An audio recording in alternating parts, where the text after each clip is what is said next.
اور جس دن نہ ملے تو صبر کرے، یہ اچھی بات ہے۔ حضرت شقیق البلخی یہی تو سوال لے کر حضرت امام جعفر الصادق کی بارگاہ میں گئے تھے علیہ السلام۔ کہتے ہیں حضرت فتوت کیا ہے، جوان مردی کیا ہے، یعنی مقام جو کیا ہے؟ حضرت امام جعفر الصادق فرماتے ہیں اے شقیق بلخی تو بتا تیرے ہاں کیا ہے؟ آپ فرماتے ہیں جس دن مل جائے شکر کرتے ہیں، نہ ملے تو صبر کرتے۔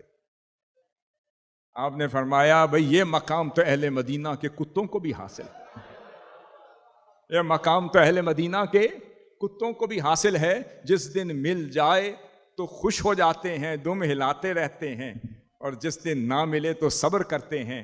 آپ نے کہا حضرت پھر اہل بیت اطہار کا جوع اور ان کی جواں مردی اور ان کی فتوت کیا ہے؟ آپ نے فرمایا ہمارا حال تو یہ ہے کہ جس دن مل جائے تو بانٹ دیتے ہیں، جس دن مل جائے تقسیم کر دیتے ہیں، اور جس دن نہ ملے تو شکر ادا کرتے ہیں، چلو مولا آج حساب کتاب سے جان چھوٹ گئی۔